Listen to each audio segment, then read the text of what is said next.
You check your phone 150 times today. You feel a jolt of dread before a video call with strangers. You lie awake at 2 a.m. replaying a comment someone made at dinner. None of this makes sense. You are safe. You are fed. Nothing is hunting you. But the real answer is far stranger than stress or bad habits. Your brain was never built for this world. It was built for a world that ended thousands of years ago, and it never got the memo. Here is the strange part. The human brain you carry around today is almost identical to the one carried by a person living in 500 BC. Same wiring, same alarms, same rewards. Evolution is slow, culture is fast, and somewhere in that gap you got stranded. Psychologist Randolph Ness has spent decades studying why the mind still reacts as if danger is constant. His research on evolutionary psychiatry argues that anxiety, dread, and even depression are not malfunctions. They are ancient tools, still switched on, now aimed at the wrong targets. Your ancestors needed fear to survive a predator in the grass. You feel that same fear before hitting send on an email. Think about your phone. Every notification triggers a tiny release of dopamine, the brain's chemical signal for this might matter, check it now. That circuit did not evolve for apps. It evolved for foraging. A rustle in the bushes might mean food.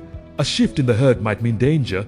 Your brain rewards you for paying attention to sudden changes in your environment because for most of human history, sudden changes decided who ate and who starved.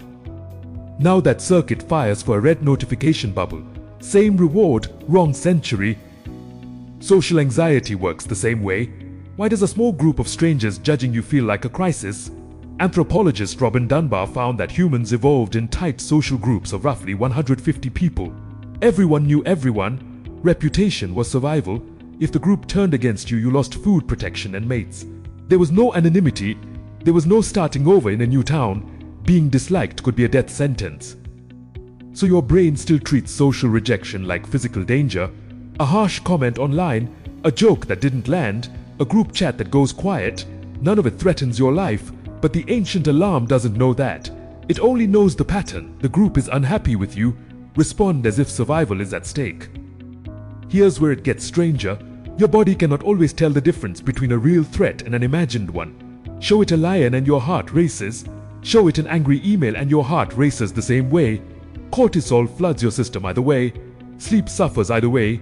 The stress response was designed for short bursts, a sprint away from danger, followed by recovery. It was never designed to run for 8 hours a day, 5 days a week for years. Why would evolution build something so poorly matched to modern life? It didn't. Evolution doesn't build for the future. It only builds for what worked yesterday. And for nearly 200,000 years, yesterday meant small tribes, immediate threats, scarce food, and constant vigilance. The agricultural revolution happened roughly 10,000 years ago. Cities, writing, and complex societies followed a few thousand years after that. The internet arrived a few decades ago. In evolutionary time, that is not even a blink. Your genome hasn't caught up, and it won't for a very long time. So what do you do with a Stone Age brain in a smartphone world? You stop treating every modern discomfort as a personal failure. That racing heart before a presentation isn't weakness. It's a 50,000-year-old alarm system doing exactly what it was built to do, just aimed at a microphone instead of a predator. Understanding that doesn't erase the feeling, but it changes the story you tell yourself about it. Some researchers, including evolutionary psychologists John Tooby and Leda Cosmides, describe the mind as a collection of specialized tools shaped by ancestral problems, not a single general-purpose computer. Each tool still runs, even when the problem it was built for is gone. Jealousy, status anxiety, tribalism, the craving for sugar and fat. All of it once kept your ancestors alive. Now it just keeps you scrolling, snacking, and comparing yourself to people you'll never meet. You are not broken. You are ancient hardware running unfamiliar software, and the friction you feel every day is the sound of those two things grinding against each other. Tonight, when you check your phone one more time before sleep, or feel that flicker of dread before opening a message, remember what's actually happening. It isn't 2026 to your brain. It never really left 500 BC.